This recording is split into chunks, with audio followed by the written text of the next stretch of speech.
What knows your existence? The knower of existence is existence itself.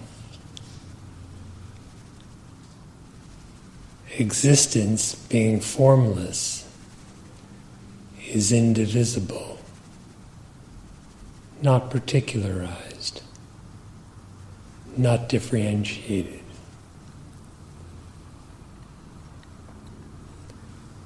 It is only after the rise of the supposed individuality that other differences are imagined. Inquire into the nature of your very existence, the existence of the self.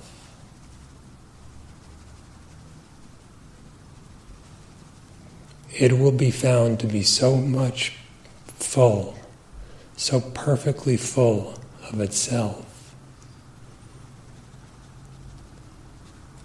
that this solitary, infinite, eternal existence admits of no otherness. So Sri Bhagavan said, the one self alone exists eternally.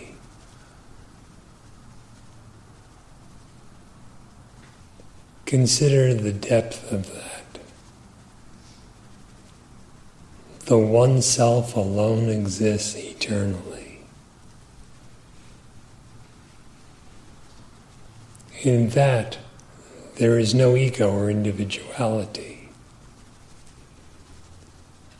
and no corresponding objectivity. This aspect of experience. Perfectly full, the existence is forever without modification. It just is as it is. And this is your existence. If you do not know yourself and assume an individuality as your identity, though the existence alone exists, though the self alone is, it will appear as if elusive or mysterious, or even missing. Or you will say, I don't see it, I don't know it. But who does not see it? Who does not know it? Inquiring in this manner, the non-seer, the non-knower, being entirely illusory or imaginary, vanishes. And the existence, which always knows itself and alone can know itself, remains.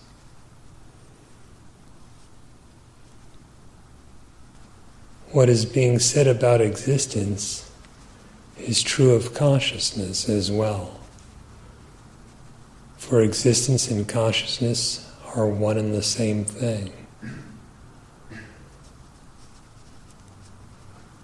As Sri Bhagavan declared, it is only after the rise of the I thought that other thoughts appear. So then, without the notion I, differences become quite impossible. The consciousness is self-luminous, illimitable, and unchanging. If you distinguish between the knower,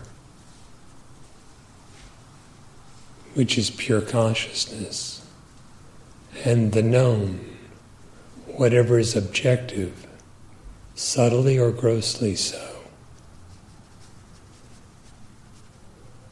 you will find that the consciousness alone actually exists.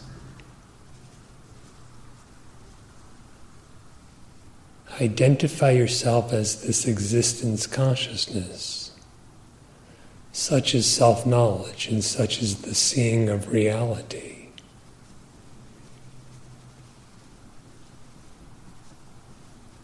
This self, which is existence consciousness, is not a body and not a mind.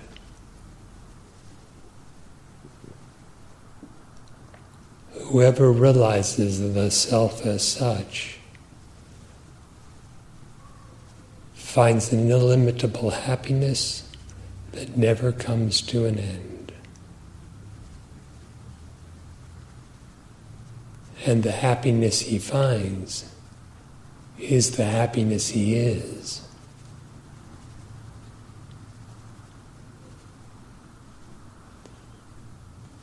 As existence will never cease to exist,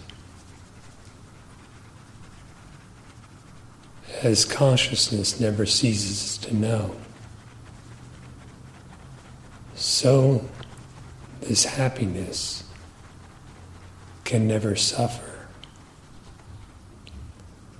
How could happiness suffer?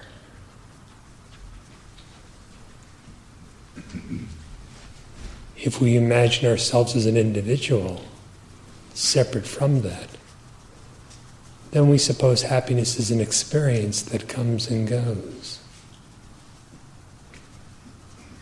In the absence of the assumption of individuality, you yourself are the happiness. And happiness will no more suffer than existence will cease to be.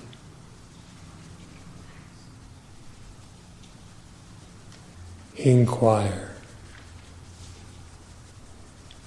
Who am I? Clarify the knowledge of yourself.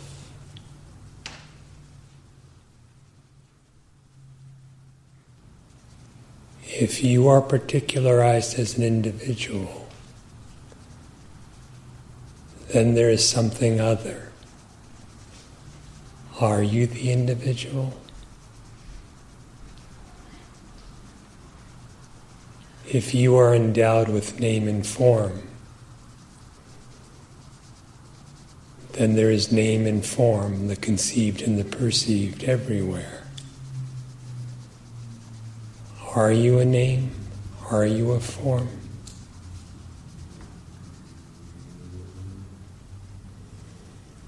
If you are the individual, you may not know the self, as it seems as it were distinct from you.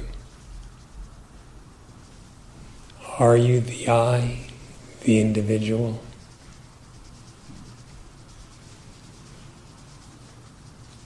Without the ego, who would be ignorant of what?